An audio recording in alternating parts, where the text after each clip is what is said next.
People think grief gets quieter after 20 years. That's not true. Grief just learns how to sit beside you without speaking. My son Ethan Richardson was buried in Ohio in October of 2004. I stood beside his grave wearing a brown jacket that didn't fit right and watched them lower my 22-year-old boy into the ground. Last month at exactly 8:17 p.m., his phone number called me. Not a similar number, not spam. His number. The same number I hadn't seen light up a screen in 2 decades. I couldn't breathe. And what happened after I answered changed 20 years of my life. Before we keep going, tell me down below, what country are you watching from and what time is it? Where you are right now, I always like seeing how far these stories travel. And if you enjoy real stories about family secrets and the moments that change everything, subscribe and stay with me here, because this story starts with a dead phone number and ends with a truth someone buried 20 years ago. People imagine grief as something loud, crying in empty rooms, falling apart in grocery store parking lots, standing in the rain staring at old photographs like some movie nobody asked to watch. Real grief isn't usually like that. Real grief learns your routine. It rides beside you to the hardware store. It sits quietly while you wait for your coffee. It becomes so normal you almost forget it's there. Almost.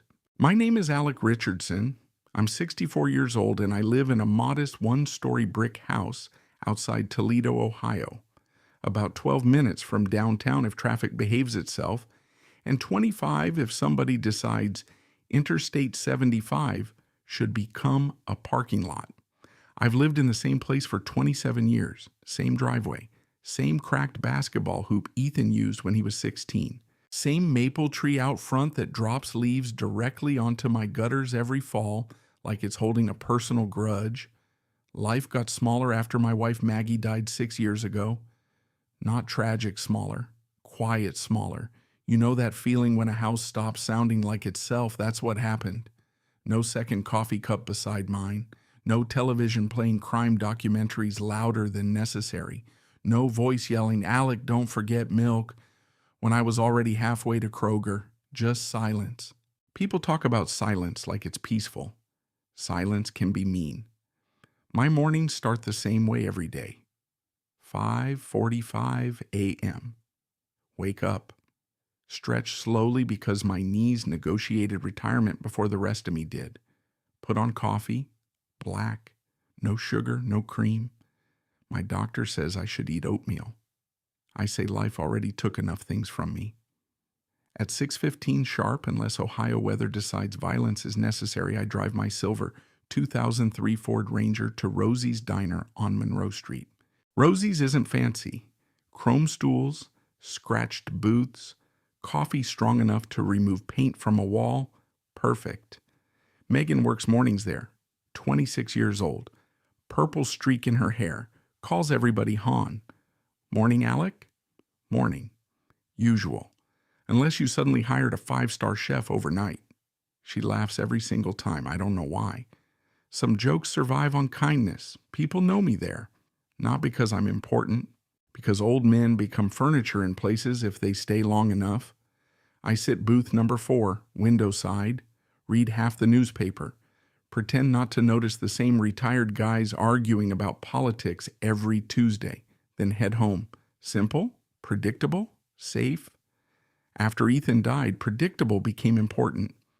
My son was 22. His name was Ethan Richardson. Dark hair, too tall, too stubborn. Funny without trying. Could fix anything mechanical but somehow never remembered birthdays. Owned a battered dark blue Chevrolet Malibu he loved more than common sense. That boy once drove 45 minutes because Maggie said she wanted fries from a diner near Sandusky. 45 minutes for fries. She likes those fries, Dad. Son, potatoes are potatoes. No, Ethan said, some potatoes matter. He got that from Maggie, not me. I spent 32 years working telecommunications fraud investigations. Not glamorous. Nobody makes movies about middle-aged men staring at signal routing data. My career mostly involved tracking fraud systems, call manipulation patterns, stolen telecommunications routing. Boring. Useful, but boring. Maggie used to call me the human instruction manual. She wasn't entirely wrong. I notice details, always have, which can be useful or lonely. Depends on the day. Frank Donnelly understood that. Frank's been my best friend since Ronald Reagan was president. He's 66, former mechanic, Irish, loud, built like somebody who punches engines for exercise. Frank believes every problem in life can be fixed with tools, coffee, or profanity. Sometimes all three. He lives 9 minutes away. 11 if railroad tracks catch him. He still drives a faded red F-150 that somehow survived 3 presidents, 2 marriages, and what I'm reasonably sure was an electrical fire in 2014. Frank showed up every Thursday after Maggie died. Never announced it, never asked permission, just appeared. Thought I'd check if you're dead. Not yet. Disappointing. That was our friendship. Some people hug. Frank insults you therapeutically. 3 weeks before everything changed, he came over carrying cherry pie from Tony Paco's. Doctor says sugar's bad for us. I said. Frank sat down. Alec. Yeah. We're in our 60s. Yeah. If pie kills us, that's between us and God. Hard to argue with logic like that. My garage became our place. Old tools. Radio playing classic rock, dust everywhere. I still kept Ethan's old baseball glove hanging near the workbench. Frank never mentioned it. Good friends know which wounds belong alone. People ask if losing a child gets easier. No, you just get stronger carrying it. I still remember details I probably shouldn't. Ethan's laugh. His size 11 boots left by the back door. The way he'd leave cabinet doors open. The stupid habit he had of borrowing my socket wrench set and pretending he'd return it. Never did. October 14th, 2004. Rain, cold. Ohio sky gray enough to ruin your mood before breakfast. Highway accident, Interstate 75. Police officer came to our door at 10:42 p.m. I remember because details stick. The officer's tie sat crooked. His shoes were wet. Maggie knew before he spoke. Mothers know things nobody teaches. The next month barely exists in my memory. Hospital paperwork, insurance forms, funeral arrangements, people bringing casseroles nobody eats, people saying things like, he's in a better place. Maybe. But I wanted him here. Diane Mercer stepped in during those weeks. Maggie's older sister, organized, efficient, always moving, always fixing. She handled paperwork, insurance phone calls, documents. People praised her. Don't know what we'd do without Diane. Truth, neither did I. Not back then. Maggie fell apart after Ethan, quietly, dangerously quietly. Grief hollowed her out. By the time cancer took her years later, part of me thought she'd already left long before. There's one thing I never threw away. One thing. A phone bill, Sprint Wireless. November 2004. Ethan's last billing statement. Folded carefully. Kept inside an old metal filing cabinet in my basement. Don't ask me why. Grief keeps strange souvenirs. Some people keep watches. I kept numbers, phone numbers, call times, records, proof somebody existed. Pay attention to this next part. Because if I'd thrown that paper away, if I'd cleaned out one old drawer, if I'd decided memories hurt too much, none of this would have happened. Tuesday night arrived quietly. No warning, no music, no sign the world planned to change. I had leftover meatloaf warming in the microwave. Wheel of Fortune playing low in the living room. Rain tapping against the windows. 8:17 p.m. My phone buzzed on the kitchen counter. I glanced down, and everything inside me stopped because the screen showed a number I hadn't seen in 20 years. Ethan's number. I stared at the screen long enough for the phone to ring 4 times. People think shock feels dramatic. It doesn't. Shock feels mechanical. Your brain starts opening drawers looking for explanations before your heart has time to panic. Spam call? Scam? Wrong number? Phone company glitch? Some idiot spoofing numbers? My old career trained me to think that way. Look for the boring explanation first, because boring explanations solve most mysteries. Most, not all. The screen glowed against the kitchen counter. One name, one number, Ethan. My hand felt cold, not shaking. Cold, different thing. I picked up the phone, stared another second, then answered. Hello? Nothing, just static, light, thin, almost electrical. Hello? I said again. Silence. Then breathing. Quiet breathing. My chest tightened so hard I thought I might actually pass out. You know those moments when your body reacts before your brain catches up, like slipping on ice, or hearing bad news at midnight. That. Then a voice. Young. Male. Nervous. Mr. Richardson. Not Ethan. Not even close, but young enough. Young enough? Hurt. I couldn't speak. Mr. Richardson, the voice said again. Who is this? Pause. I don't know how to explain this. Good. Because neither did I. Who is this? I repeated. My name is Connor Hayes. The name meant nothing. I think, he said quietly. I think somebody told me Ethan Richardson might have been my father. Everything stopped. Microwave humming, rain outside, wheel of fortune in the other room. Gone. All gone. Just silence. And one sentence. Ethan Richardson might have been my father. No, I said immediately. Fast. Too fast. No. I understand how this sounds. No, I repeated. My son died 20 years ago. Quiet. Then, I know. That word bothered me. No, not think, not heard. No. My fingers tightened around the phone. What exactly do you want? Nothing. People always say that before they want something. I found old adoption paperwork, Connor said. My mom passed away last year. I'm sorry. Thanks. Silence. Then, I found records. What records? A phone number. My throat tightened. The number connected to Ethan Richardson. No, I'm serious. No, I said again, because sometimes your brain becomes a broken machine repeating one safe word. No, Connor kept talking carefully, like somebody crossing thin ice. I wasn't looking for money. Didn't say money. Interesting. I wasn't trying to upset you. Too late. My adoptive parents told me almost nothing. How old are you? I asked. 22. 22. Same age Ethan was. My stomach dropped. No chance. No possible way.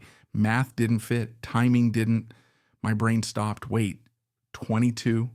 22 now, not then. I closed my eyes. Stupid. I was being stupid. Age worked. Age worked perfectly. Too perfectly. When were you born? I asked quietly.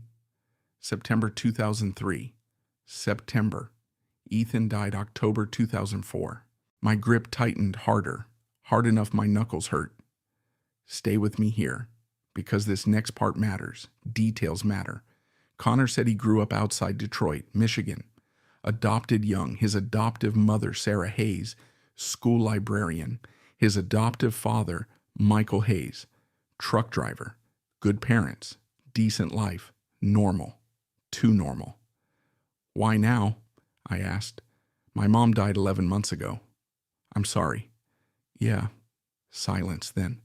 I found papers while cleaning. What papers? Birth records. What birth records? Old files. Connor. Yeah. I need you to understand something. Okay. My son is dead. Quiet. I know. No. I leaned against the counter. He died in 2004. I know. He was buried. I know. Then why are you calling me? Long pause. Long enough I thought maybe he'd hung up. Then, because whoever wrote my records connected me to Ethan Richardson. My heartbeat felt wrong, heavy, uneven. Telecommunications fraud. 32 years. Do you know what career experience teaches you? People lie, systems fail, records get corrupted, nothing stays clean forever. But numbers leave footprints. Phone numbers especially. Connor. Yeah. Text me everything. What? Documents? Pictures? Anything you found? Silence. You believe me? No. Honesty matters. No, I said. I don't, but I'll look. He exhaled. Tiny sound. Relief. Okay. Connor. Yeah?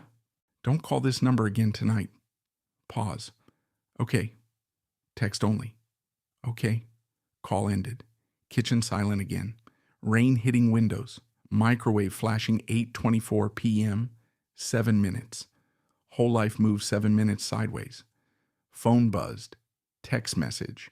Unknown attachment. Image loading. I opened it. Birth certificate. Michigan. September 2003. Connor Hayes.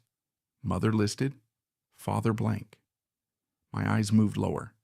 Handwritten note attached. Old file notation, barely readable. One phone number, one Ohio number. My number. The house line we'd had since Ethan was 14. My knees nearly gave out. No, no, no, impossible. Absolutely impossible. Phone rang. Frank, of course. Universe sends chaos. Frank sends bad timing. You dead, he answered immediately. Frank. That's serious, huh? Come over. Silence.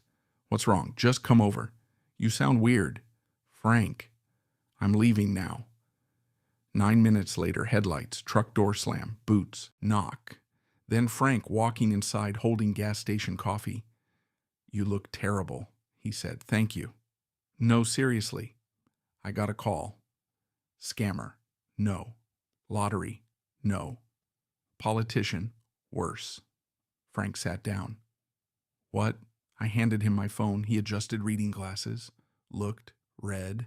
Looked again. Alec. Yeah. Is this some internet nonsense? I don't know. Frank read slowly. Birth certificate, phone number, date, names, then no. That's what I said. No, Frank repeated. Absolutely not. I know. No chance. I know. No. Frank. What? I know. He sat quietly. Rare. Frank quiet meant serious. 5 seconds, 10. Then, you check metadata. I stared. He stared back. You spent 30 years chasing phone fraud, Alec. I know. So check it. Frank. No. He pointed. Don't do old man grief thinking. I am not. You are. I'm not. You absolutely are. Frank leaned back. You know what this feels like? What? Like somebody dropped gasoline near a campfire. Frank, no. He pointed again. Use your brain. I am. No. Frank. Alec. Silence. Then quieter. What if somebody lied? My chest tightened. Frank immediately shook his head. No. Frank, no. Listen, no. You don't know. You buried Ethan. I know. You saw no. Did I? My brain froze. No, I hadn't. Not really. Vehicle fire. Identification difficult. Closed casket. Hospital paperwork. Diane handled paperwork. Maggie couldn't function. I couldn't breathe. No, no, no. Frank saw it happen. Saw realization. Saw memory. Saw doubt. And suddenly, for the first time in 20 years, I wasn't remembering Ethan's funeral. I was remembering everything strange about it. Memory is a dangerous thing. People think memories stay frozen. They don't. They move, shift, hide things from you until you're finally ready to see them. Or until something forces you to. I didn't sleep that night, not even close. At 1:13 a.m., I was sitting in my basement wearing gray sweatpants, old reading glasses sliding down my nose, surrounded by 20 years of boxes I'd promised Maggie I would organize. Maggie used to call the basement Alec's Museum of Things That Might Matter Someday. Turns out she was right, again. Frank stayed until almost midnight. He offered to stay longer. I told him no. Truth, I needed to be alone. Not because I wanted quiet, because I needed space to think, real thinking, the kind that hurts. My basement smelled like old paper and cedar storage blocks. Metal shelves lined one wall, Christmas decorations, tax records, old manuals for appliances we didn't even own anymore. And the filing cabinet, 4 drawers, gray steel, heavy, ugly, important. I opened the bottom drawer, insurance records, old utility bills, medical paperwork, then Sprint Wireless. November 2004. I sat down slowly. My heart already felt wrong, not scared, worse. Hope mixed with fear. Hope after loss is dangerous. I need you to understand something. When you've buried a child, really buried one, you don't allow yourself hope. Hope becomes betrayal. Hope whispers things grief cannot survive. I unfolded the paper carefully. Sprint statement, account holder Alec Richardson. Second line, Ethan Richardson. Phone number, the same number that called me. No mistake, no typo, no bad memory. Exact match. I leaned back, closed my eyes, counted slowly. 1, 2, 3, still real, still there. I looked again. Call history. October 2004, final billing cycle, October 13th, October 14th. The accident happened October 14th. Rain. Interstate 75, 10:42 p.m.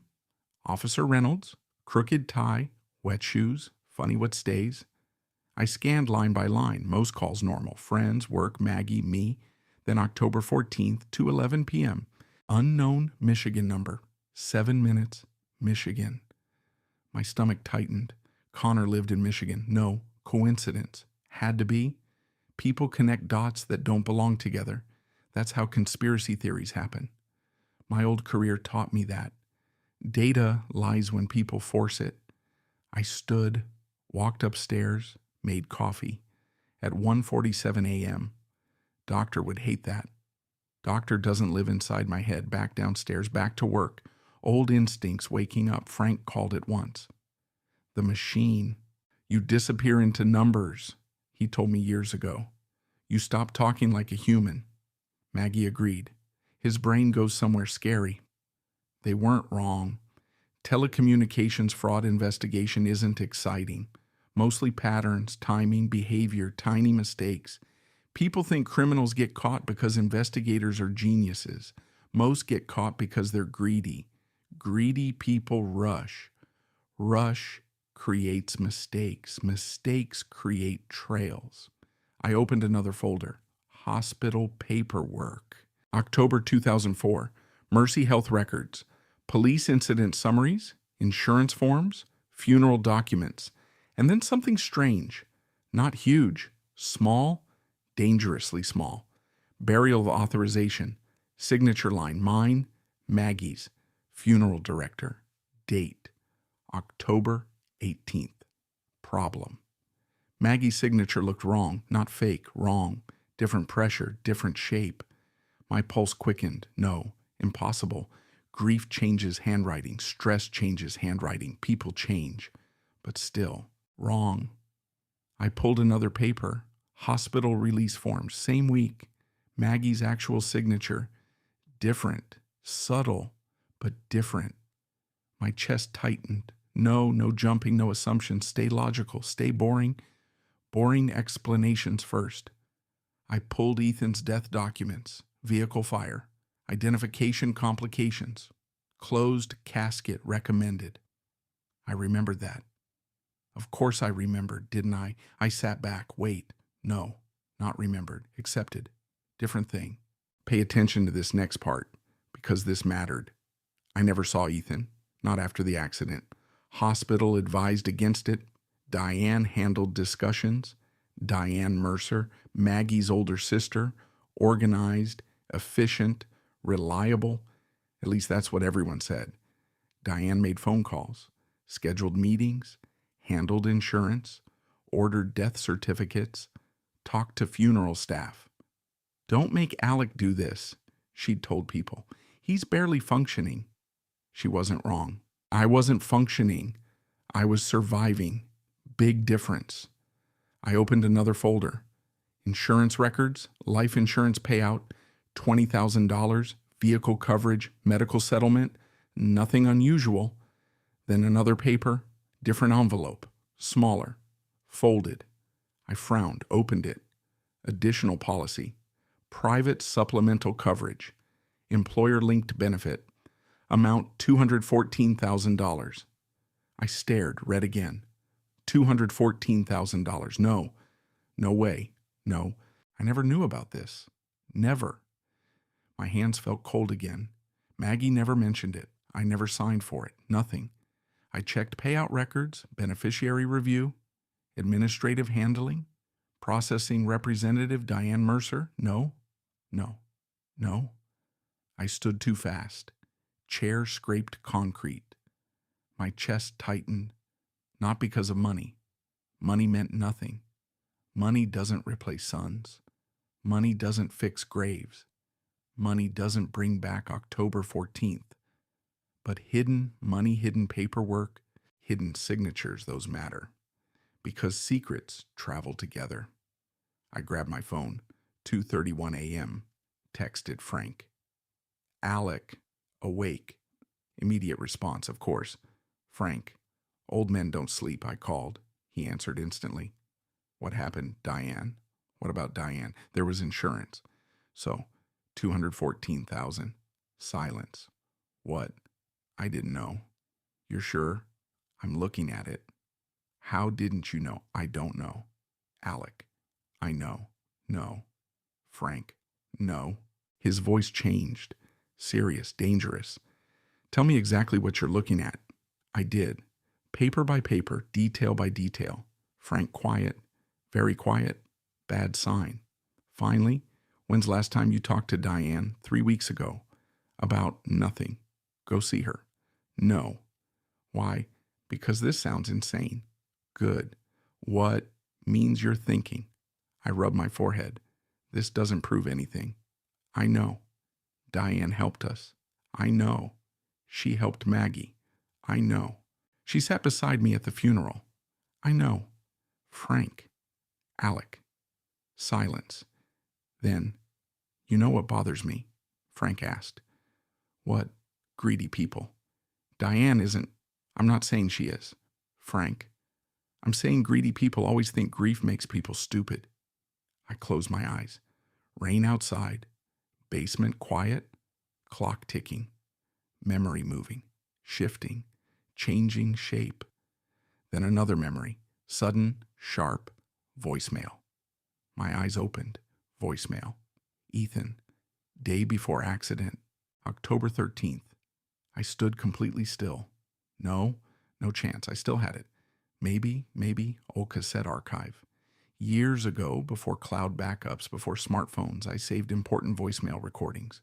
Old habit, old career, old paranoia, metal storage box, top shelf, basement. I moved fast, too fast, almost slipped. Frank still talking. Alec, Frank, what? I have to go. What? I forgot something. What thing? I don't know yet. Alec, I hung up. Basement shelf, storage box, dust, old labels, tax records, Maggie birthday messages, family recordings, then one cassette, black marker, small handwriting. Ethan October 2004 as my hand shook. First time all night. Because suddenly for the first time I wasn't asking whether someone lied. I was asking how much. There are two kinds of old men. The first kind retires and lets the world slowly drift past them. Golf, television, bird feeders. Complaining about weather like somehow rain became personal. The second kind never really stops doing what they used to do. They just do it quieter. I belong to the second group. At 3:18 in the morning, I was sitting cross-legged on my basement floor beside a cardboard box full of obsolete technology that Maggie once called Alec's collection of future landfill. Cassette tapes, phone adapters, old backup drives, signal testing equipment from years ago. A retired telecommunications investigator never throws things away, not because we're smart, because we're suspicious. The cassette sat beside me. Black plastic, small white label, Ethan, October 2004. I stared at it for almost 30 seconds, not because I was afraid of hearing Ethan, because I was afraid of hearing nothing. Funny thing about grief. People think grief wants answers. Sometimes grief wants protection. Protection from answers. I found my old cassette recorder in another storage box. Dust everywhere. Gray Sony unit from early 2000s. Heavy enough to survive nuclear war. I wiped it clean with my sleeve. Plugged it in. Nothing. Dead. Of course. Perfect, I muttered. 3 hours from sunrise. Potential family mystery. Technology rebellion. Excellent. I drove to Frank's house at 4:07 a.m. because good friendships survive unreasonable behavior. His porch light was off. Truck in driveway. House dark. I knocked. Nothing. Knocked again. Still nothing. Third knock. Window opened upstairs. Frank leaned out wearing a Cleveland Brown sweatshirt and what looked like deep disappointment. Alec. Frank. It's 4 a.m. I know. Somebody dead. I don't know. He blinked. What? I need help. With what? Cassette player. Silence. More silence. Then cassette player. Yeah. You woke me up. Yeah. At 4 a.m. Yeah. Because of cassette technology. Frank. Alec. I'll buy breakfast. 2 breakfasts. Fine. Hash browns. Fine. Coffee. Frank. I'm coming down. 23 minutes later, we sat inside his garage workshop. Space heater running, coffee brewing, tools everywhere. Frank believed organization was weakness. I still think you've lost your mind, he said. Possible. Statistically likely. Helpful. We found an old converter cable, adapter box, power supply. Frank connected wires, muttered mechanical profanity, hit the side twice. Machine turned on. Of course. You hit it. Technology respects confidence. No, it doesn't. You're welcome. Cassette loaded. Click. Tape moved. Static. Then Maggie's voice. Old family recording. Wrong tape. Frank looked at me. Good start. Shut up. Second tape. Static. Then Ethan, my son, 22 years old forever. Dad. I froze. Completely froze. You think you're prepared? You're not. Never. Hey, Dad. Same voice, same rhythm. Slight scratchiness when tired. Same Ethan. My chest tightened instantly. Frank went quiet. Completely quiet. Important detail. Frank respected certain moments. Tape continued. You're probably asleep. Tiny laugh. I know you hate voicemail. Another small laugh. I just wanted to let you know I'll be late tomorrow. Pause. Car door noise. Wind. Rain. I gotta drive up toward Detroit first thing. Detroit. Frank looked at me instantly. My pulse spiked. Detroit, Michigan. Connor lived near Detroit. No. Coincidence. Still coincidence. Has to be. Tape continued. Don't let Mom worry. Pause. Then, and Dad.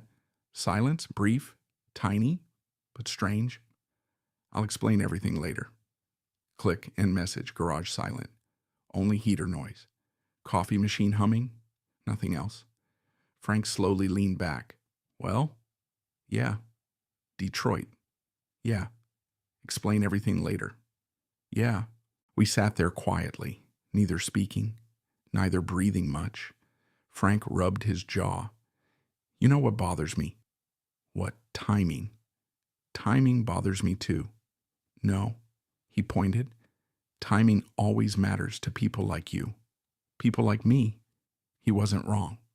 Telecommunications fraud investigation wasn't glamorous. Mostly pattern recognition, systems, routing, metadata, behavior, time. Time tells stories. You just have to listen. I pulled out my phone, opened Connor's text, birth records. Michigan, Detroit area, September 2003. Ethan, traveling Detroit area, October 2004. No, still not proof. Coincidences happen. Brains build connections.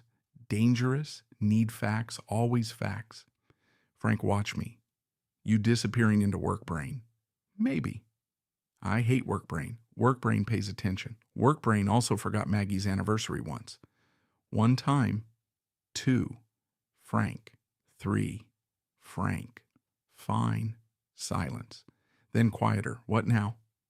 Good question. What now? Old instincts answered before emotions could. Data, verification, records, systems, check systems. I drove home around 6:30. Ohio sunrise gray and cold. Normal, world still turning. Funny how insulting that feels sometimes. My house looked exactly the same. Maple tree, driveway crack, garage door needing paint. Nothing changed. Everything changed. Coffee, fresh notebook, pen, old habits, right facts. No theories. Fact. Connor Hayes exists. Fact. Connor connected to Ethan. Fact. Phone number matched. Fact. Detroit mentioned before Ethan died. Fact. Additional insurance existed. Fact. Diane handled paperwork. Fact. Maggie's signature questionable. Good. Facts calm emotions. Emotions make mistakes. I opened my old desktop computer. Slow. Ancient. Frank once said it belonged in a museum. Still worked, which made it superior to half-modern technology. Telecommunications investigation changes how you think. People assume phone numbers disappear forever. Not true. Numbers travel, transfer, recycle, archive, reassign. Every system leaves trails, especially old systems, especially old telecommunication systems. Sprint merged, records moved, archives changed, complicated, not impossible. I knew where to look, not hacking, nothing illegal, just understanding how old routing databases worked, how carrier transitions happened, how historical ownership structures moved. Knowledge, that's all. 2 hours later, I found something strange, not impossible. Strange. The number, Ethan's number, hadn't simply disappeared. It remained inactive unusually long, years, then moved. Private transfer, corporate intermediary, then Michigan carrier routing. My stomach tightened. No. Again, not proof, but strange, very strange. Phone buzzed. Frank. What, you eat what? You eat food? No. Go eat food. I'm working. You've been retired 7 years. I'm busy. You become unbearable when you investigate things. I'm hanging up. Rosie's. What? Meet me. I don't. Rosie's. 30 minutes. He hung up. Frank weaponized friendship. 37 minutes later, Rosie's Diner. Booth 4, coffee, pancakes. Frank already there. Megan approached. Morning, Alec. Morning. You look terrible. Appreciate that. You need sleep. I need answers. She smiled politely. Young people assume old people say mysterious things accidentally. Frank waited until Megan left. Then, you're spiraling. No? Yes. No? Alec. Frank. Listen carefully. I am. You know systems. Yeah. You know fraud. Yeah. You know mistakes. Yeah. So tell me. What? If somebody lied 20 years ago, he leaned forward. What mistake would they make? I stared at my coffee. Black, no cream, no sugar, thinking hard. Then, I answered, the same mistake everybody makes. What? They forget old information survives. Frank nodded slowly. Good. Then he smiled. Dangerous smile. Friend smile. Problem-solving smile. Then maybe, he said quietly, it's time we go talk to Diane Mercer. And for the first time, I realized something worse than believing someone lied.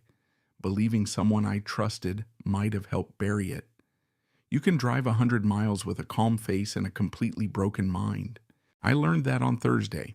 Detroit sat a little under an hour from Toledo if traffic cooperated, and construction crews temporarily decided to show mercy to humanity.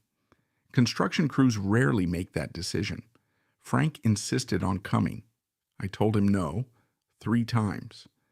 Frank treated boundaries the same way raccoons treat garbage can lids. Suggestions. "You're not driving into Michigan alone," he said. "I'm 64 Frank, not 12. Emotionally debatable. "I don't need supervision." "You once microwaved aluminum foil." 1 time. Fire department remembers. "I hate you." "No, you don't." By 8:10 a.m., we were heading north on I-75.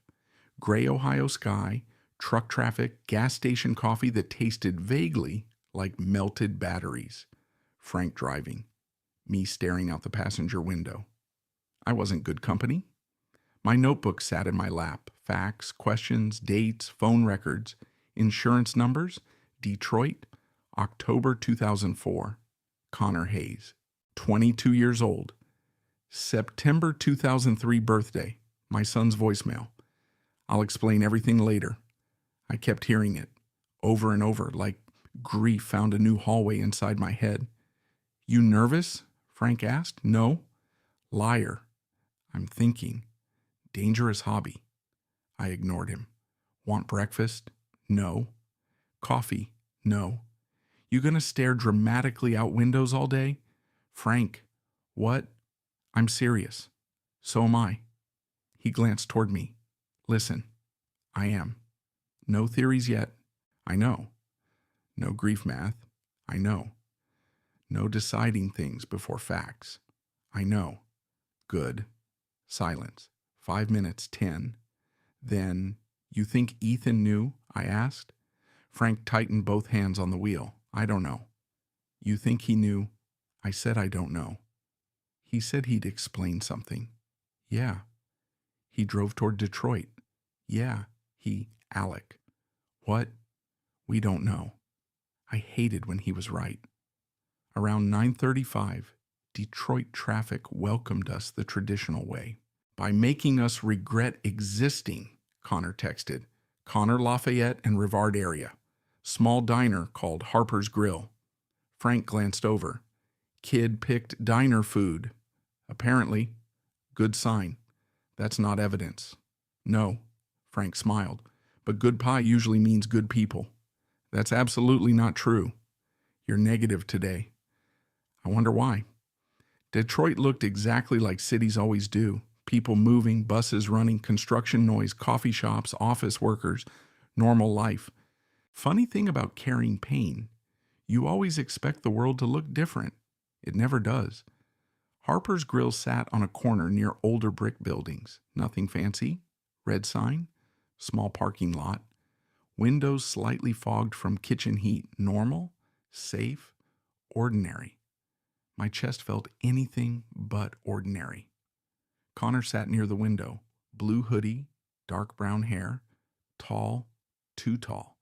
My feet stopped moving. No. No. No. Frank saw it immediately. Put one hand gently against my shoulder. Not pushing. Grounding. "Easy." "I'm fine." "No, you're not." Connor stood, nervous, hands shoved awkwardly into jacket pockets. Young, very young, 22, exactly 22, same age Ethan stayed forever. Life can be cruel in strange ways. "Mr. Richardson," his voice. Not Ethan, not even close, but young enough. Young enough hurts. "Alec is fine," I said quietly. "Okay." "I'm Frank." Connor nodded.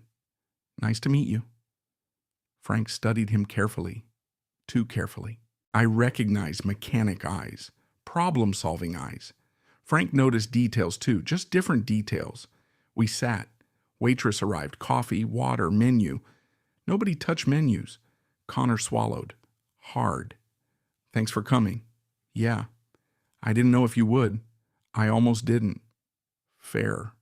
Truth matters. Connor nodded slowly. "I understand." "No, you don't." But I didn't say that. "Tell me everything," I said. Connor sat quietly for a second, gathering thoughts. "I grew up in Dearborn." Small pause. My parents adopted me young. Michael and Sarah Hayes. His eyes lifted immediately. Yeah. Good people. Very.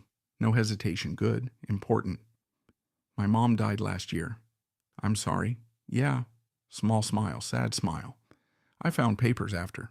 What papers? Old adoption files. Birth records. Some. Show me. He handed over a folder. Organized. Neat. Maggie would have approved. I opened it carefully. Birth certificate. Adoption paperwork. Medical release forms. Then photo. Small. Faded. Young woman holding newborn baby. 20 years old maybe. Blonde. Tired eyes. Hospital room. My chest tightened. I knew her. No, not new. Recognized. Somewhere. Somehow. Memory scratching at locked doors. Who's this? I asked. Connor leaned closer. Biological mother.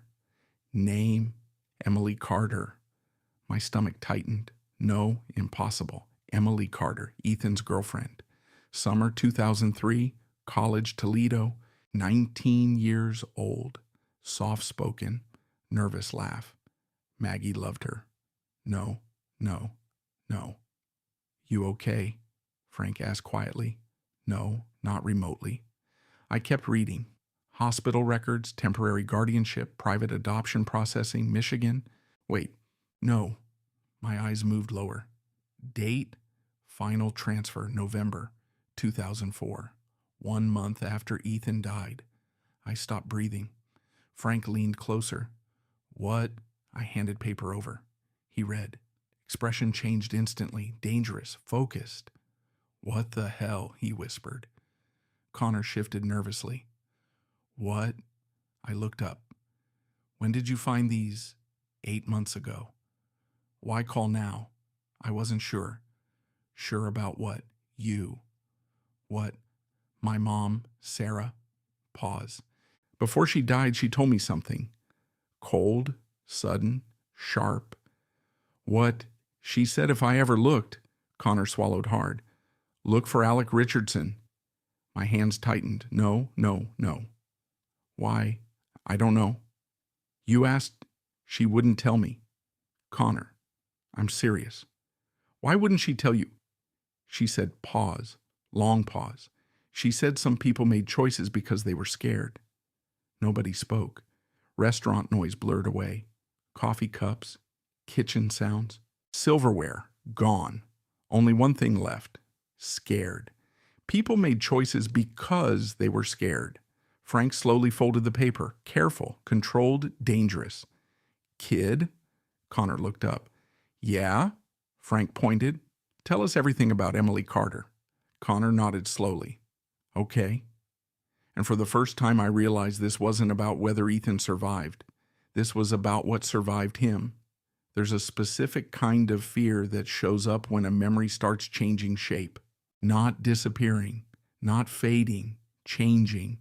Like walking into your childhood house and realizing the hallway was smaller than you remembered.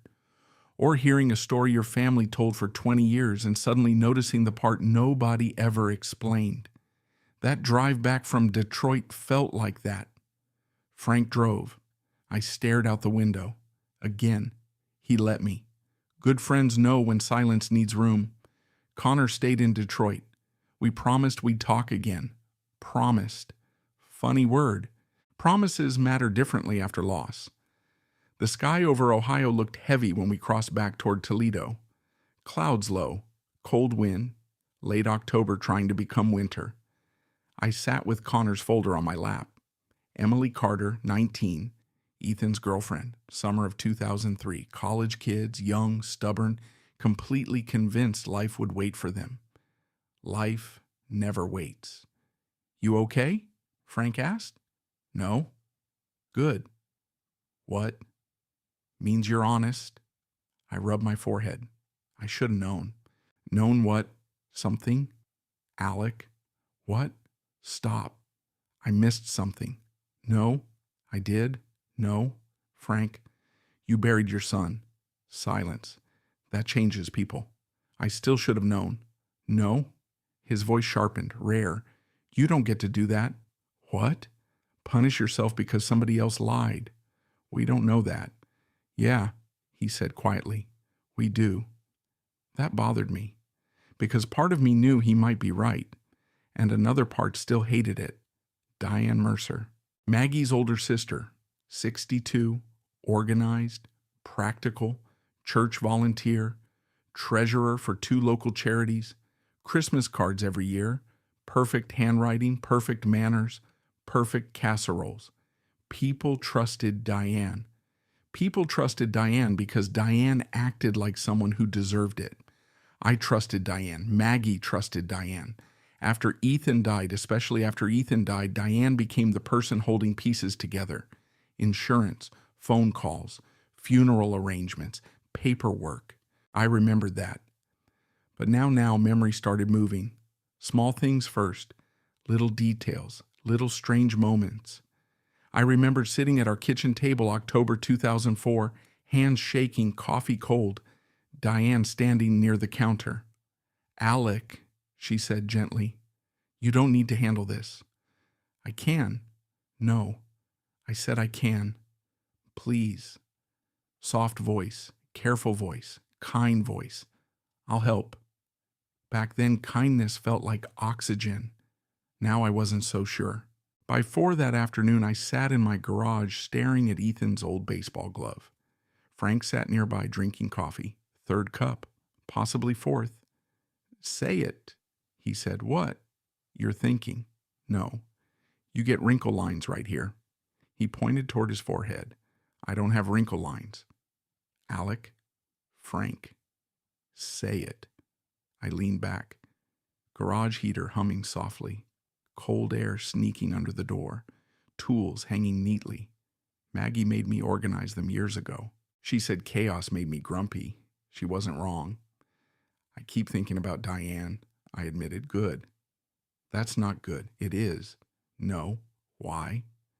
Because if I'm wrong, Alec. If I'm wrong, you won't be. You don't know that. Frank leaned forward. No.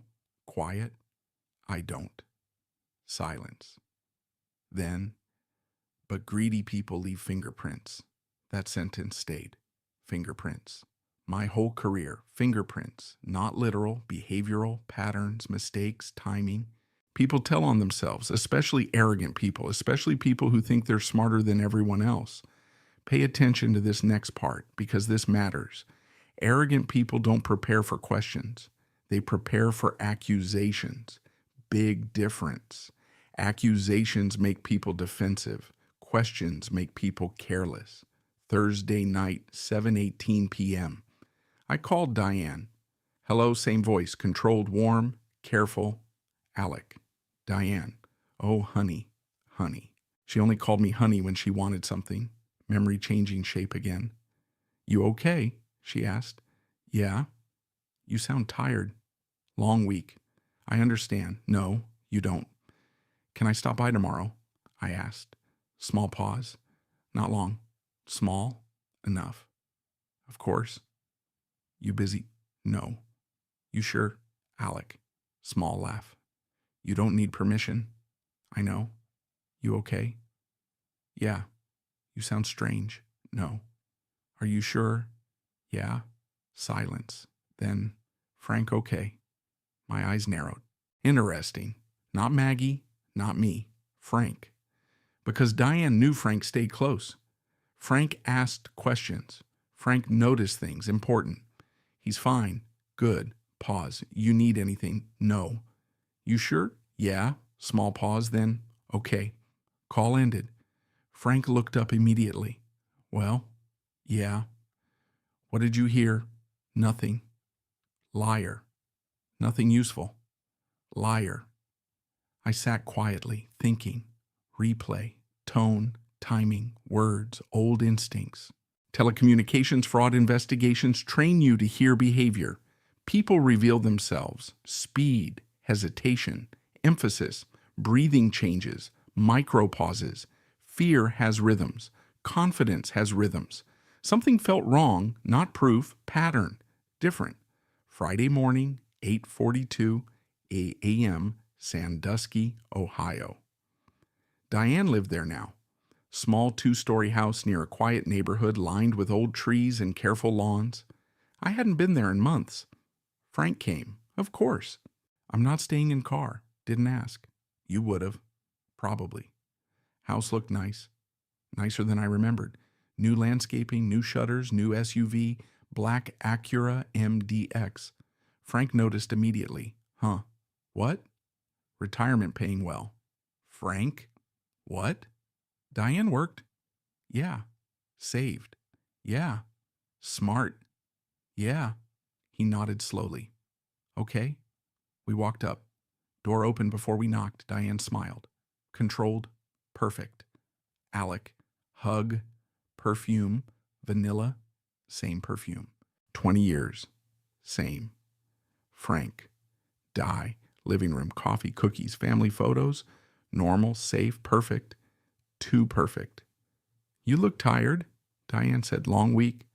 I understand. No, you don't. Conversation moved carefully. Weather, football, local news, normal, too normal. Then I asked, remember Emily Carter? Silence, tiny, less than a second, enough. What? Emily. Ethan's girlfriend. Oh, smile, small, controlled. I remember. You liked her. I did. You kept talking to her after Ethan died too fast. No. No hesitation. Interesting. None. No. You sure? Why there? Tiny change, tiny pressure. Fear has rhythms. Remember, I met somebody. Who? Young man. Pause. Small. Dangerously small. What young man? Connor Hayes. Silence. There it was. Not big, not dramatic. Tiny, but real. Diane blinked once, twice. Hands tightened slightly around coffee mug. Fear. Real fear. Alec. Voice softer. Careful. Who is Connor Hayes? Too smooth, too prepared. Bad sign. You tell me. No. Smile. Controlled. I mean it. Diane. What? Who is Connor Hayes? I don't know. Lie. My whole career. 32 years. Lie. Not because words, because timing. People tell truth fast. Lies require assembly. Frank stayed quiet? Good. Very good. Then Diane made a mistake. Small. Stupid. Greedy people rush. Remember Alec, she said quietly. If this is about money, my blood went cold. I never said money, not once. Room suddenly felt very small, very quiet. And for the first time, Diane Mercer looked scared. There's an old lesson people learn in investigations. You do not push when someone starts unraveling. You step back. You let gravity do the work. Diane Mercer sat across from me in her perfectly clean living room, holding a white coffee mug with tiny blue flowers painted around the rim. Her hands looked steady. Her eyes didn't. If this is about money, she stopped. Too late. You know that feeling when somebody slips on ice but hasn't hit the ground yet. That moment, that exact moment. Frank stayed silent beside me, smart man. Mechanics understand pressure. Too much pressure breaks things. The right amount reveals weaknesses. Money, I said carefully. Diane blinked, small, fast. I didn't mean no. I leaned back slowly. You should explain what you meant. I meant if someone is trying to scam you, too quick, prepared, wrong. Connor Hayes isn't asking me for money. I didn't say he was. No. I nodded. You didn't. Silence. The clock above her fireplace ticked softly. 4:37, Friday afternoon. Cold sunlight through the front window. Family photos lined neatly across a shelf. Maggie, Christmas, 1998. Ethan, high school graduation. Me, 20 pounds lighter and significantly more optimistic. Diane followed my eyes. You know I'd never hurt your family. There. Interesting. Not what are you talking about, not who's Connor? Not why are you asking straight to defense. People prepare defenses for truths, not lies they haven't heard yet. Frank finally spoke. Quiet. Controlled. Nobody said you hurt anybody. Diane looked toward him. Tiny irritation. gone quickly. But there, arrogant people hate witnesses, especially witnesses who aren't afraid of them. I think Alec's upset, Diane said softly, understandably. I'm fine, I said. No, she said gently. You're grieving again. No, wrong, not grieving. Thinking, big difference. I met Connor. Pause, small, dangerous. I know, Diane said. The room froze, not dramatic. Not movie dramatic, real dramatic. The kind where your body notices before your brain does. Frank leaned forward, slowly. What? Diane blinked once, twice, too late. Fear, real fear. You know Connor, I said quietly. You know Connor? I heard his name. When? Silence. When? I repeated. Alec, when? Her hand tightened around the coffee cup. I don't remember. Lie, clear, clean, lie. My whole career. 32 years. People lie differently depending on what they're protecting. Fear lies quickly. Greed lies carefully. Guilt lies emotionally. Diane lied like somebody protecting something she'd carried a long time. Interesting. Very interesting. We should go, Frank said quietly. I looked toward him. What now? He gave me a look. Frank look. Mechanic wisdom look. Don't overwork the engine, I understood. Not enough information. Push harder now she closes. Back off, she thinks. Thinking creates mistakes. I stood. Diane stood immediately. Too immediately. You aren't leaving angry, she asked. No, not angry. Worse. Focused. No. Alec. No. Soft. Controlled. I'll talk to you later. Fear. Tiny. But there. We walked out. Cold air hit hard. November wind. Gray sky. Leaves scraping sidewalks. Frank didn't speak until truck doors closed. Then she knows. Yeah. A lot more than she said. Yeah. You okay? No? Good. What? Means you're still thinking. I stared forward. Hands tight. Heart steady. Strange. Very strange. I wasn't spiraling anymore. Dangerous thing about old instincts. Once they wake up, they stay awake. You know what bothers me? I said, what? She said she knew Connor. Yeah? Before I explained anything. Yeah? She knew. Yeah? Silence. Wind outside. Engine noise. Thoughts moving. Pattern recognition. Behavior. Fear. Greed. Greedy people rush. Remember Frank pulled onto the road. What now? Good question. What now? I pulled out my notebook. Facts. Only facts. Diane knew Connor. Diane knew money existed. Diane involved in paperwork, insurance, adoption timeline. Emily Carter, Michigan. Connor, phone number. Detroit, 20 years. Question why? Always why. By Saturday morning, I sat inside Rachel Mercer's office downtown Toledo. No relation to Diane, different Mercer.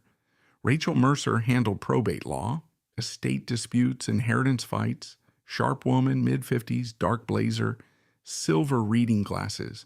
Office smelled like coffee and expensive printer toner.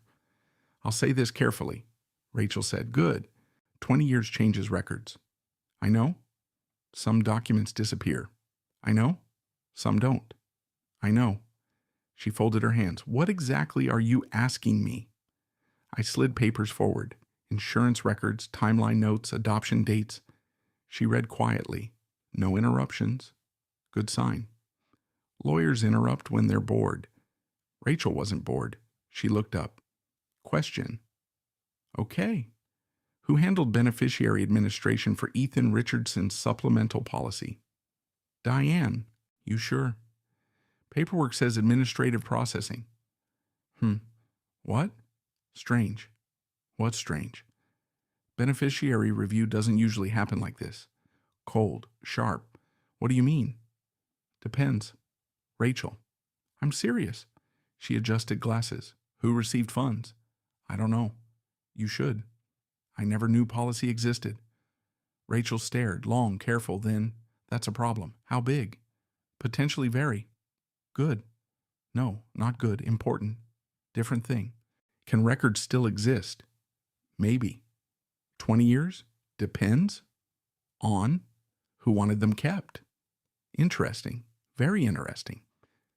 2 hours later, Frank and I sat inside Rosie's diner. Booth 4, coffee, cherry pie. Frank claimed pie improved legal strategy. Unsupported science. Phone buzzed. Connor. Message. Photo attachment. Opened. My pulse immediately changed. Document. Old. Scanned. Faded. Hospital discharge authorization. November 2004. Emily Carter. Signature. Witness. One witness. Diane Mercer. No, no, no. Frank saw my face. What? I handed phone over. Silence, long silence, dangerous silence. Then, well, yeah, that's bad. Yeah, real bad. Yeah. Question. What? Why witness adoption paperwork? I don't know. Yes, you do. No. Alec, I don't. You do? No. You absolutely do. Frank leaned forward. She knew Emily. Yeah. She knew Connor. Yeah. She knew money existed. Yeah. She handled paperwork. Yeah. So? Silence. No, no, no. Because saying things out loud makes them real. And real things don't disappear. My phone buzzed again. Connor, text message, simple, short, 4 words. Found something else, photo attached.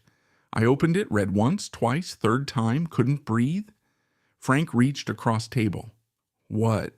I handed him my phone. His face changed immediately. Well, he said quietly, looks like somebody just made a very expensive mistake. Because sitting on my screen 20 years late was proof Diane Mercer had been talking to Emily Carter months after Ethan died. There's something people misunderstand about lies. Big lies don't usually collapse because of one giant mistake. They collapse because small mistakes pile up until gravity finally wins. My entire career taught me that. Fraud systems, telecommunication scams, identity theft rings. People imagine criminals get caught in dramatic ways. Most don't. Most get caught because greed makes people impatient, and impatient people make stupid decisions. Sunday morning, 6:42 a.m. Rosie's Diner. Booth 4. Coffee, no breakfast. Frank noticed. You nervous? No. Liar. Little. Good. You keep saying that because it keeps being true. Rain pressed softly against the diner windows. Ohio, doing Ohio things, gray sky, cold roads, weather designed specifically to make retirees discuss Florida. My phone sat face down beside my coffee. Connor would call at 9. Rachel Mercer would join us by speakerphone. And if everything went the way I thought, Diane Mercer was about to make the biggest mistake of her life. Not because she was evil. That's important. I need you to understand something. Diane wasn't some cartoon villain. She volunteered, helped neighbors, sent birthday cards, brought casseroles, visited people in hospitals. Real people aren't monsters. Real people justify things. Real people convince themselves ugly decisions were necessary. That's what makes them dangerous. Frank stirred sugar into coffee. Too much sugar, criminal amount of sugar. You ready? No. Good. What? Means you're taking it seriously. Frank. What? You ever stop talking? No. At 8:58 a.m. exactly, my phone buzzed.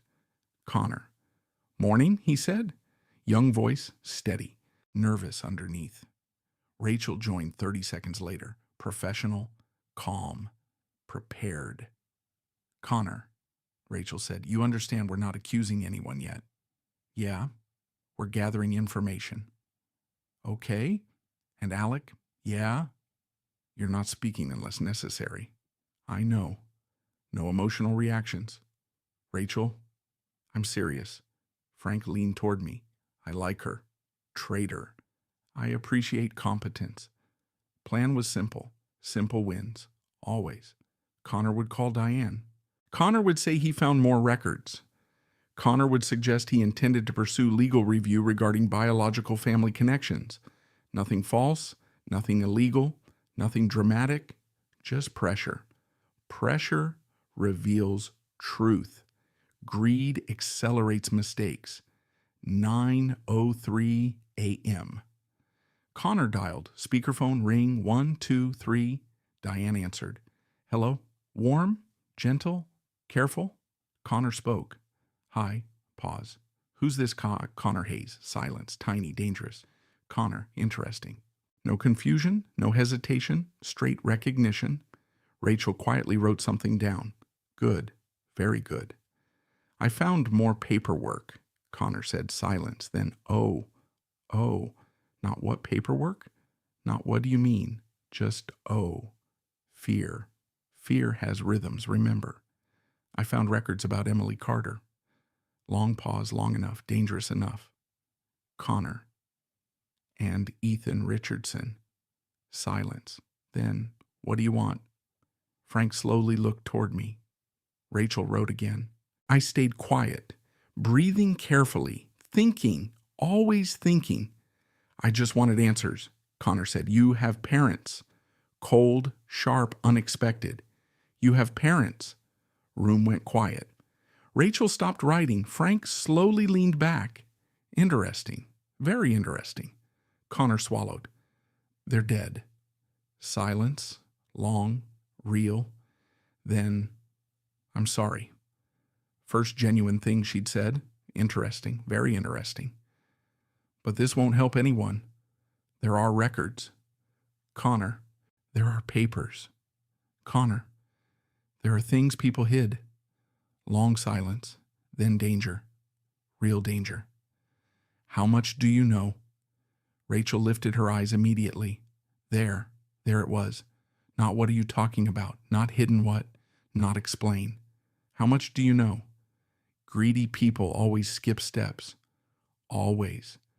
Connor stayed calm. Good kid. Smart kid. I know enough. Bad answer. Too vague. Good. Vague scares guilty people. Silence. Then, if Alec knows, my pulse changed instantly. Not Mr. Richardson. Alec. Personal. Fear personal. Interesting. He knows enough, Connor said. Long silence. 32 years telecommunications investigations.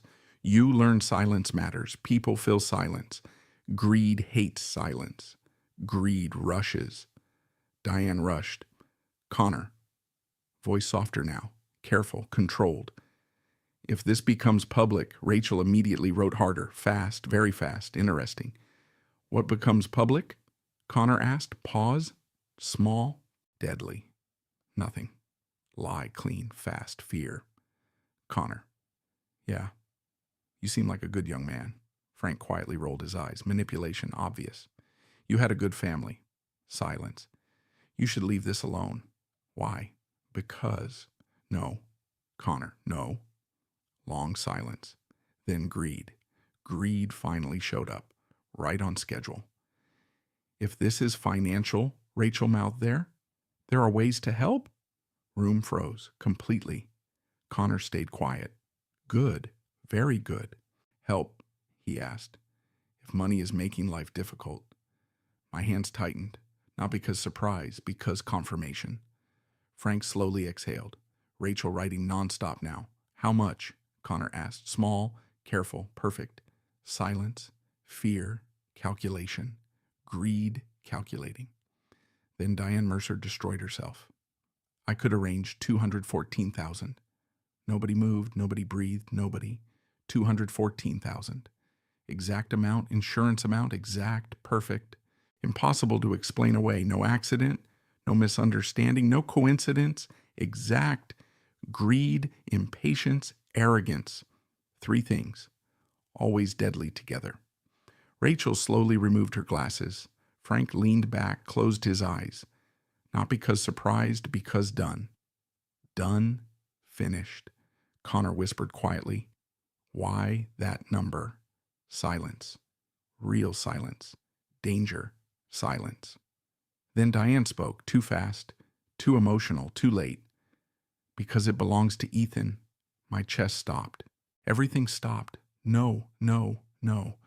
It belonged to Ethan, Diane whispered, voice shaking. Real emotion, real fear. He would have wanted... Connor cut her off. No. Silence. No, Connor said quietly. You're lying. Long silence. Then something changed. Voice. Breathing. Control. Gone. You don't understand, Diane whispered. I was trying to protect people. Protect. Interesting. Protect who? Rachel leaned forward, eyes sharp, danger sharp. Connor stayed steady. Good kid. Very good kid. Protect who? Connor asked. Silence long. Then Emily. Emily couldn't do it. Cold, sharp, final. Room silent. Nobody moved. Nobody. Emily couldn't raise him, Diane whispered. Him? Connor asked quietly. Silence, then worst mistake. Worst one. He deserved better. He, not maybe, not uncertainty, knowledge, direct, certain. 20 years, gone, finished. Truth finally cracking. Rachel slowly spoke. Professional. Calm. Dangerously calm. Diane. Silence. Diane Mercer. Silence. You should get an attorney. Call disconnected. Nobody spoke, not immediately.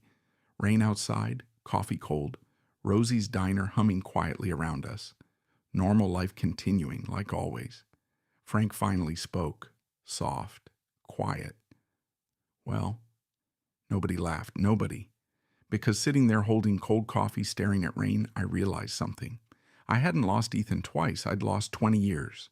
And somebody had decided that loss belonged to them. People think truth feels victorious. It doesn't. Truth feels heavy, especially when it arrives 20 years late. Tuesday morning, Lucas County Probate Court, downtown Toledo. Cold enough to make your hands ache. Gray Ohio sky hanging low over government buildings that somehow always look tired. I stood outside holding coffee I hadn't touched. Frank stood beside me, hands in jacket pockets. Quiet, very quiet, which worried me. You okay? I asked. No. What? I hate courthouse parking. I stared at him. That's what you're worried about. $8. Frank? $8, Alec. I think we have bigger issues. Government robbery bothers me. I laughed. Not because things felt funny. Because sometimes your body reaches for normal things when life stops making sense. Rachel Mercer met us near the entrance. Dark coat, leather folder, professional expression, no wasted movement. Morning, she said. Nobody answered enthusiastically. Fair. You sleep, she asked. No, I said. Little, Frank said. Liar, Rachel answered. Frank nodded. Fair. Connor arrived 10 minutes later, dark jacket, hands shoved into pockets, nervous, young, too young. 22. My chest tightened again. 22. Ethan stayed 22 forever. Connor kept getting older. Life can be cruel without trying. You okay? I asked. No. Good. Frank immediately pointed. See? Connor blinked. What? He says that constantly, I said. It's annoying. It's wisdom, Frank said. It's annoying wisdom. We walked inside. Metal detectors, security desk, government lighting, everything somehow beige. Courtrooms don't look dramatic in real life. They look tired. Paperwork, fluorescent lights, coffee stains, people carrying problems. Rachel led us toward a small hearing room. Not criminal court, not television courtroom drama. Administrative hearing. Records, estate review, document disputes, legal access, process. Real life works slower than movies. Diane arrived at 9:17. Black coat, hair perfect, expression controlled, attorney beside her, man around 60, blue tie, expensive watch, professional confidence. Diane looked at me, stopped, just for a second. Fear, still there. Good. Not because I wanted revenge, because fear meant truth finally reached her. She walked closer. Alec. I said nothing. Alec. You hid him. No anger, no yelling, no drama, just truth. She closed her eyes. Briefly. Pain. Real pain. Interesting. Her lawyer stepped forward. I think no, Rachel said immediately. Professional voice, sharp. We're not doing hallway conversations. Good, very good. Hearing room, small. Wood tables, records clerk. Judge reviewing document authority issues. Legal process beginning. No dramatic music, no shocking television moment. Just paper. Paper changes lives. Funny. All this started because I kept paper. Judge reviewed file history, insurance administration, beneficiary processing, document inconsistencies, adoption records, witness involvement, timeline conflicts, piece by piece by piece. Truth doesn't arrive dramatically. Truth builds slowly until it stands up. Diane stayed quiet, attorney speaking mostly, Rachel presenting, Connor sitting beside me, Frank behind us, support, steady, necessary. Then Rachel introduced the call recording, legal, properly documented. Diane offering money, $214,000, exact amount, insurance amount, no explanation, no misunderstanding. Judge looked toward Diane. Her attorney leaned closer, whispered, long whisper. Diane stared downward, hands folded, perfect nails, slight shaking. Real fear now. Judge reviewed hospital witness documentation, Emily Carter, adoption timing, insurance processing. Beneficiary administration, timeline overlap, everything tightening slowly, carefully. Until finally one question, simple, dangerous. Judge looked toward Diane. Mrs. Mercer. Quiet. Did you know Emily Carter was pregnant before Ethan Richardson died? Silence. Long. Heavy. Real. Attorney whispered. Diane closed her eyes, opened them again. Slowly. I did. My chest tightened. Connor froze beside me. Frank went completely still. 20 years gone. Judge continued. Did Alec Richardson know? No. Quiet. Broken. No. Did Margaret Richardson know? Silence. Long. Painful. Then, no. Something inside me cracked. Not loudly, not dramatically. Quiet. Quiet hurts worse. Why? I asked. Nobody stopped me, nobody. Why? Diane finally looked at me. Actually looked, not polished Diane, not church Diane, not helpful Diane, real Diane. Tired, older, broken. Emily was scared. That isn't an answer. I know. Why? Ethan died. I know. Emily couldn't do it. You decided for us. No. Yes? No. Voice breaking, actually breaking. We tried we, cold, sharp, we. Who? Who? Silence. Then Maggie knew Emily was struggling. No, no, no. Maggie wanted to help. No. She did. No. My voice sharper, harder. No. Diane crying now, actually crying, real, messy, human. I didn't tell Maggie everything. Cold, sharp, dangerous. What? I told her Emily needed help. No, no, no. I told her adoption was temporary. No, no, no. I thought, you thought, voice shaking, mine, not hers, mine. You thought. Emily agreed. Where? Michigan. Why? Because voice breaking, real, ugly, human. Because Emily wanted a better life for him. Connor silent beside me, completely silent. Judge quiet. Everyone quiet. I stayed involved. Diane whispered. I checked on him. What? Voice barely worked. I checked on him. You hid him. I protected him. No. Tears now. Mine. Didn't care. No energy left. No. Ethan was gone. No. Emily spiraled. No. Connor had stability. You hid him. Silence. Then worst part. Worst part always arrives quietly. I was afraid. There? Real answer? Finally. Afraid of what? Poverty. Quiet. I grew up poor. Silence. Dad drank. Quiet. Mom worked herself sick. Quiet. I watched people drown. She looked toward Connor, then me, then table. I thought money would protect him. Insurance, money, fear, greed. Fear becomes greed sometimes. People don't notice when it happens. I kept the insurance. Quiet. I know. I thought, I know. You hate me? Silence. Long. Honest. No. Everyone looked toward me. No, I said quietly. I don't. True. Strangely true. Hate requires energy. I felt tired. Very tired. You stole 20 years. Quiet. Yes. You stole Maggie's chance. Tears. Real. Yes. You stole mine. Silence. Yes. Room quiet. No dramatic victory, no satisfaction, just damage. 20 years of damage. Hearing ended slowly. Legal process continuing, records, financial review, estate correction, possible civil consequences, paperwork, always paperwork. Outside courthouse, cold wind. Gray sky. Ohio. Same world. Different life. Connor stood beside me. Quiet. You okay? He asked. No, not remotely. I don't know. Fair answer. Truth answer. Frank stood nearby, hands in jacket pockets, waiting. Good friends wait. Connor looked down. I don't know what to call you.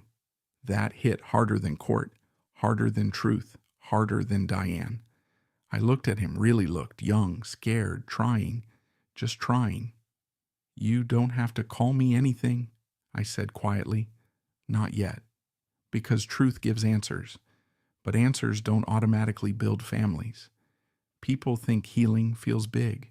It doesn't. Healing feels small. It feels like making coffee for one extra person. It feels like learning somebody's favorite food. It feels like awkward silence that slowly becomes comfortable. It feels like staying. 3 weeks after court, I drove Connor to Oak Grove Cemetery, late November. Cold enough to make your fingers hurt. Ohio trees mostly bare, gray sky, wind pushing dead leaves across narrow cemetery roads. Connor sat quietly beside me in the Ford Ranger, hands in jacket pockets, looking out the window, thinking.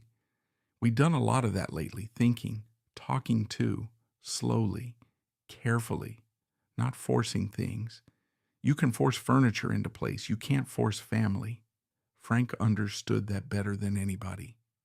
You two need normal things, and he told me one afternoon, we talk. No, we spend time. No, what then? Normal. What does that even mean? Food, Frank. Food fixes 80% of problems. That's not remotely true. Name one thing pie makes worse. Heart disease. You're negative. Frank liked Connor. Immediately. Of course he did. Connor laughed at his terrible jokes. That alone guaranteed loyalty. 2 weeks earlier, Frank brought Connor into the garage. Rule 1, Frank said, what? We never loan Alec tools. I can hear you. He steals sockets. I do not. You absolutely do. Connor laughed, real laugh, young laugh, familiar, dangerously familiar. Sometimes he'd smile sideways, like Ethan. Sometimes he'd push hair back while thinking, like Maggie. Life has strange ways of reminding you what survives. Oak Grove appeared ahead, quiet, still, beautiful in the way sad places sometimes become. Connor looked toward me. You okay? No. Fair answer. Truth answer. I don't know if I should be here. You should. What if it feels weird? It'll feel weird. Great. Life charges extra for normal. Small smile. Good. Small smiles matter. We parked. Cold wind immediately punished poor decisions. Ohio weather, committed enemy of human happiness. Connor zipped his jacket higher. You know, Day, I said, your dad hated cold weather. He looked toward me. Ethan. First time he'd said Ethan. Not biological father, not him. Ethan. Small thing, big thing. Yeah. What was he like? I smiled. Unexpected. Real. Drove too fast. Connor smiled. Forget birthdays. Sounds familiar. Borrowed tools. Really? Never returned them. Seriously. Seriously. We walked slowly. Boots against gravel, cold air, silence not uncomfortable, just quiet. Row 17, Section C, Ethan Richardson, 1982 to 2004. 22 years. Forever. Connor stopped walking. Completely. I didn't rush him. Grief moves at its own speed, always. He stared, long time. Wind moving through bare branches, traffic somewhere distant, world continuing like always. I don't know what to say, Connor whispered. You don't have to say anything. I should. No. Silence. Then quietly, I'm sorry. My chest tightened, hard, sharp. No. I looked toward him. No. For what? I don't know.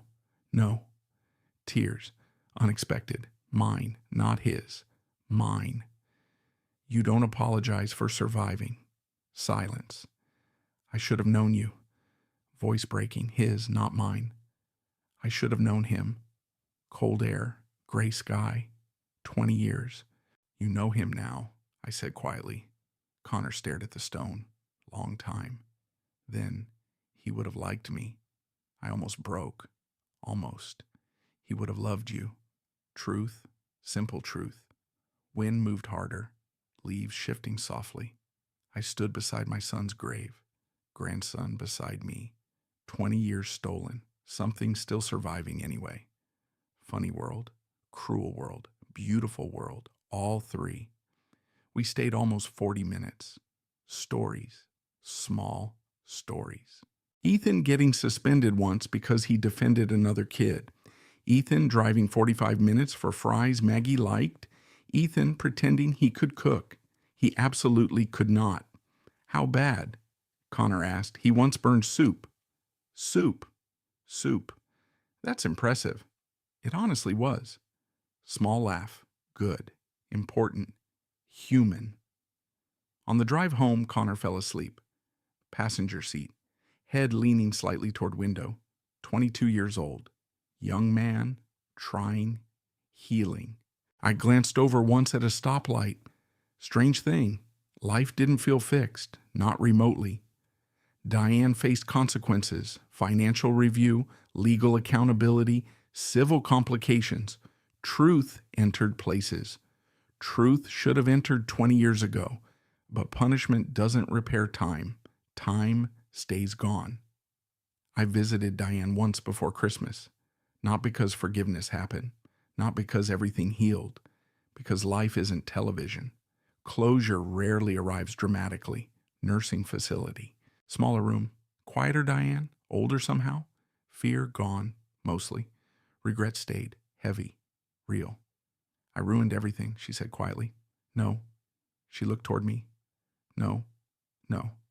You hate me? No. Why? Long silence.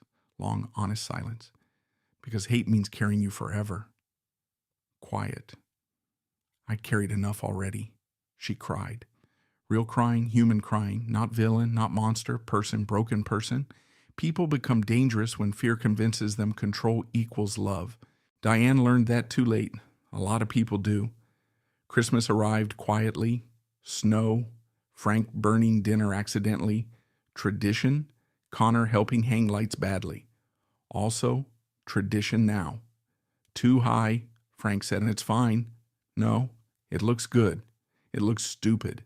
Frank, I stand by my position. Laughter, warm house, coffee, life, not fixed, alive, different, good enough. Maybe that's what healing actually is. Not becoming who you were before. Becoming somebody new without losing everything old. Pay attention to this next part, because I need you to understand something. Sometimes life steals years. Sometimes people fail you. Sometimes truth arrives so late it feels unfair. But unfair isn't the end. Not always. You keep going. You keep showing up. You keep building slowly, awkwardly, imperfectly. Because love doesn't disappear. It changes shape. That's all. It changes shape. If there's one thing this taught me, It's this fear makes people hide truth. Greed makes people justify terrible choices. But time eventually collects what people owe. And if you've carried grief, real grief, don't punish yourself for what somebody else buried. You survived. That matters. If this story meant something to you, join our community by hitting that like button and subscribing for more real, raw, and family-centered stories. Drop a comment below and tell us, have you ever been in a situation like this? We read every single one. And as always, thank you for being a part of this.